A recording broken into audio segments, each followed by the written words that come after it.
In 1964, Nikolai Kardashev contemplated that the most crucial method for characterizing how cutting-edge a development was depended on its energy utilization. The more energy they consume, and that implies control, then the more refined the human advancement should be. Kardashev have even proposed a scale for evaluating how cutting-edge developments are.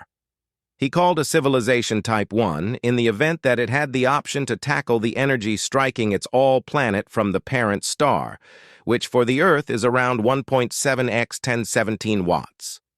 Such a progress ought to have unlimited oversight of their planetary climate and assets as well as their neighborhood circle. Going further, a Sort 2 progress would have a power utilization equivalent to the result of a star, which for the Sun is 3.8 x 1026 watts. Such human progress would involve stars as motors, actually, tackling them utilizing developments, for example, Dyson circles maybe. At long last, a Sort 3 civilization would have a power utilization similar to a universe that is something like 5 x 1036 watts. Such a civilization would be so exceptional, it's truly challenging for us to make any sort of expectations about what they would resemble, and in this way, there's presumably not an excess of point stressing over Type 4 or 5 or 6 past, that all things considered. You could ponder, where does humankind fall on this scale? Well, it was Carl Sagan who stretched out Kardashev's plan to a persistent scale by taking note of that the energy levels are logarithmically consistently circulated, and this one can fit a straight line through the log of these three power levels. So I'm appearing, the three energy levels here, we should rehash Sagan's computation and fit the three power levels expecting a log-direct regulation. This gives us the accompanying condition for our Kardashev level, K, where P is the power involved by our civilization in watts. Presently, last year in 2017, humankind's normal power utilization was 17.9 terawatts. That would give us a Kardashev score of 0.60. However, you could say that 0.60 is somewhat close 1.0, yet recollect this scale is logarithmic. So to go from 0.60 to 1, we need to expand our power utilization by an element of 10,000, correction. Presently, there are those out there who might say no. Issue. Humankind's development is itself remarkable, and hence we ought to accomplish Type 1 status surprisingly fast. However, on the off chance that you get a mini-computer, you can work out when we will achieve Type 1 status. The response is in around 100 years. Be that as it may, does this look at? Okay, so here's the normal power utilization of humankind over the long run, and from the outset, you realize such a case appears to be sensible. It looks remarkable. On the off chance that we take the logarithm of the power hub there, the development absolutely looks remarkable even in log space up to the mid-2000 years, and that is something we call hyper-outstanding development. In any case, in later many years, that hyper-outstanding development conduct has turned down. Thus, obviously extrapolating this information into the far future will be delicate to what model you accept. Okay, so allowed me to show you 4 models that I fitted to this informational collection. To start with, the most widely recognized is the remarkable, and a hyper-outstanding in red and orange separately. Then, a calculated and a hyper-strategic model are coming in green and blue. A calculated capability seems to be an inclining S, and it emulates the development of organic populaces which will generally detonate and afterward immerse at some most extreme limit level. Presently, as may be obvious, every one of the 4 of these models do a very great job of making sense of the ongoing information. However, on the off chance that we proceed in time, they give totally different expectations about what's to come. The outstanding model sees us turning into a Sort 1 development by around 4100 promotion, though the hyper-remarkable is far sooner during the 2300s. Presently, while those numbers appear to be encouraging both of the calculated capabilities anticipate, we'll really balance out our energy utilization way prior to turning into a Sort 1, anticipating a most extreme Kardashev score for mankind of something like 0.65. Presently, the genuine point here is to show you that you can think of a wide assortment of apparently conceivable models to make sense of the ongoing energy patterns we've found over the most recent few centuries. However, extrapolating those models into the far future prompts ridiculously various expectations. In any case, for this video, we should be hopeful. How about we accept that we don't immerse at some covered energy level, yet we continue to grow up to Type 1 status? So what might that try and resemble? How might we increment our energy by a component of 1,000 a correction? Today, humankind gets its energy utilization from different sources like petroleum products, geothermal, atomic parting, wind, waves, tides, and sun-based. For one thing, petroleum products are truly not a competitor as a pathway to turning into a sort one human progress, since even at current degrees of use, we're probably going to evaporate our oil holds in about a long period, not to mention on the off chance that we expanded our energy interest by an element of, sanity. Yes, it's truly not a competitor. And this shouldn't imply that anything about the ineptitude of moving your home planet toward a Goliath nursery. In any case, what might be said about utilizing the actual Earth? How about we take wind and wave power? Indeed, the principal thing to note there is that wave power is generally determined by the breeze, so you can't exactly go for seconds on both. There is some discussion about precisely how much energy is held inside the world's breezes. Yet we truly do be aware, obviously, that breezes are eventually created by the sun's energy heating up the climate. So a beginning stage is to note that the world's surface ingests around 9 x 1016 watts of sun-powered radiation. Now that power warms the whole Earth, yet wind power is created by the residuals, the warm contrasts between locales. In 2004, Vaclav Smil assessed that, best-case scenario, around 2% of this occurrence energy at last gets moved to the air as active energy. Thus, wind power must be not exactly this number. So setup, wind power, and as a substitute wave power would have a most extreme hypothetical power level of around 1,800 terawatts, and that is expecting 100% effective energy extraction. However, presently, what might be said about flowing energy? Flowing energy is different. It is produced not by sun-oriented radiation, but rather by the gravitational impact of the moon and the sun. The aggregate sum of force dispersed through tides by the world's seas is currently not entirely set in stone with procedures, for example, altimetry, satellite, and lunar laser, going all settling on a worth of 3.7 terawatts. Furthermore, it's a comparative story for geothermal energy, which is eventually determined by the inward intensity of the actual Earth, that gives you around 47 terawatts. Again, not at the right level for what we want. Presently, this simply leaves us with two competitors left in the game, sun-powered energy and thermal power.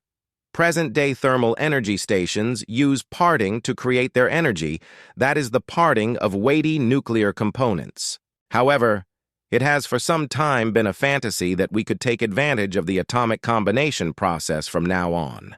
That is the blend of lighter nuclear components together.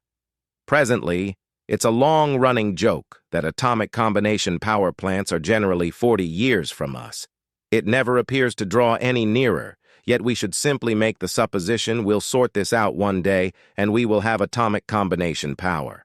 Presently, atomic combination can occur with the blend of actually any two components you need. However, the most energy-proficient interaction recognized for atomic combination power plants is the mix of deuterium and tritium.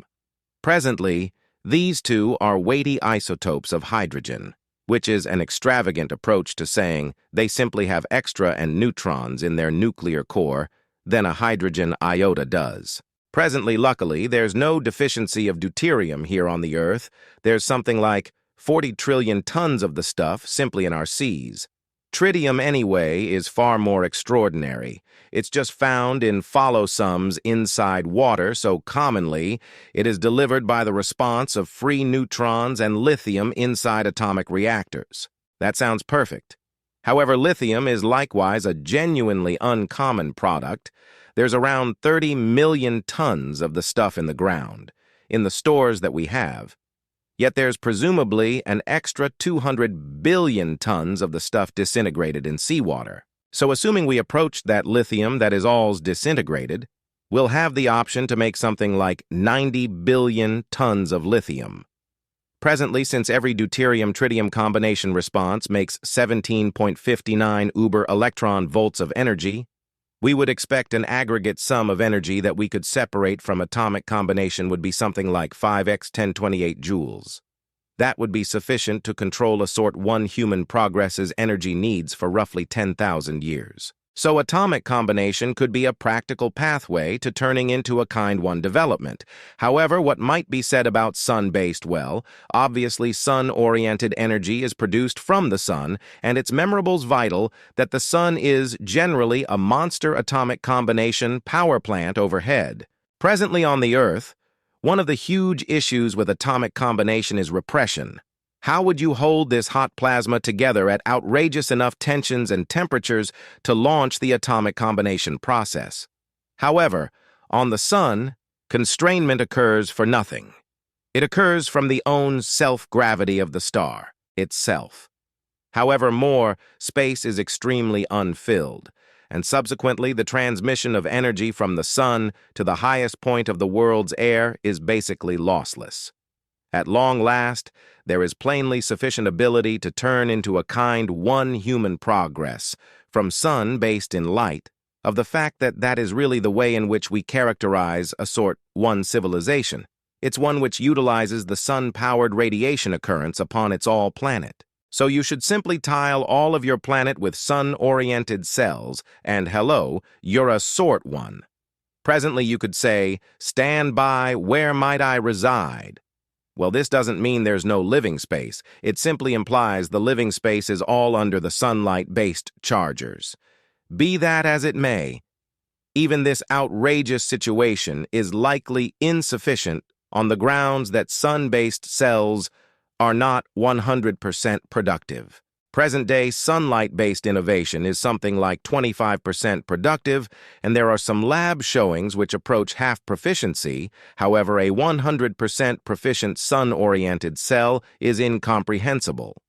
Furthermore, that is on the grounds that the greatest hypothetical effectiveness of such a gadget is represented by the proportion of the temperature of the beneficiary to the temperature of the producer for our situation, that is the Earth to the Sun.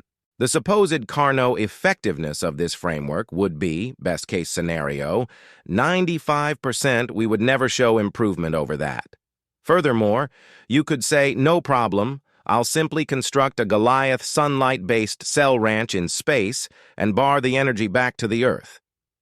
Yet even that has a few issues. The preservation of energy currently turns into your foe. Energy can't be obliterated or made. It must be changed, starting with one structure, then on to the next, and that is not some Jedi convention. That is the principal law of thermodynamics. On the off chance that a human progress utilizes a specific measure of energy to control their civilization, that energy doesn't simply vanish after they're finished with it.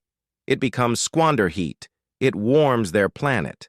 Furthermore, that assertion is valid regardless of what your energy source is, be a sun-powered, atomic, or antimatter. At the present time, the waste intensity created by mankind's exercises is so microscopic it truly has no effect on the temperature of the planet. However, for a kind, one human progress, it's an alternate pot of fish. One method for computing this is to take the sun-powered energy situation, and I will walk you through an exceptionally straightforward computation for the harmony temperature of the Earth that is an extremely essential estimation we frequently give our understudies in introduction-level classes here. Utilizing the Stefan Boltzmann regulation, one can show that a planet's temperature roughly rises to this, where I've marked here the different terms for you. The albedo term is the key here. That is how much light is reflected once more into space while never being consumed by the planet. For the Earth, it's around 30%. Presently, assuming you are a sort one progress, you don't believe that 30% of this sun-oriented radiation should be reflected once more into space. That is energy that you really want to drive your civilization. So by tiling your planet with exceptionally proficient sunlight-based chargers, you basically make your planet incredibly dull, dropping the albedo here down to nothing. So ideally, you can see from this situation that assuming I decline the albedo, I will raise the temperature. Also, truth be told, it would raise the world's temperature by around 24 degrees Celsius or 43 degrees Fahrenheit. And that is truly enormous. It would deliver huge parts of your planet totally dreadful. What's more, you can't actually geoengineer out of this issue either. For example, fabricating a monster space-based reflect, for example, in the trailer Clara that we did in the last video. That won't work. Since then, you're reflecting away the very energy that you want to control your human progress. Furthermore, changing to an alternate energy source than sun-oriented, say atomic power, is truly not going to help you. As a matter of fact, it will exacerbate things, since now, in addition to the fact that you need to disseminate all of the waste intensity produced by your atomic reactors, yet you likewise still need to dispose of that energy, which your planet is all engrossing from the sun in any case. You have 2 times the issue to manage. So, regardless of your perspective, turning into a kind 1 civilization will make your planet warm up. So I would guarantee that a kind 1 progress perhaps has 2 choices for getting around this. Let me know as to whether you have different choices. You can imagine one would simply be to construct a Goliath climate control system, have everyone live inside and keep those little volumes cool. All right. Another choice, which may be somewhat more practical, I think, would be that to loosen up this suspicion that we need to live on a solitary planet, to allow our human progress to fan out to different planets and moons in your nearby planet group. That way you don't need to disperse all of the energy in a solitary area. It permits you to keep every one of those bodies a piece cooler. So ideally, I've persuaded you toward the finish of this video that turning into a Kardashev type 1 human progress would emphatically impact our lifestyle. It won't be the same old thing. Presently, researchers such as myself do these sorts of psychological studies and estimations on the grounds that at last we're keen on what these acknowledge would resemble in our telescopes, and the main way you can truly sort that out is to kind of imagine their perspective and envision what your planet would be like, which somewhat we've done in this video. On the off chance that you're keen on the location of such civilizations, I'm really assisting with putting together a gathering about that subject in Houston not long from now, so remain tuned on this channel for additional recordings after that gathering, where I'll enlighten you concerning a portion of the techno-signatures individuals were becoming amped up for.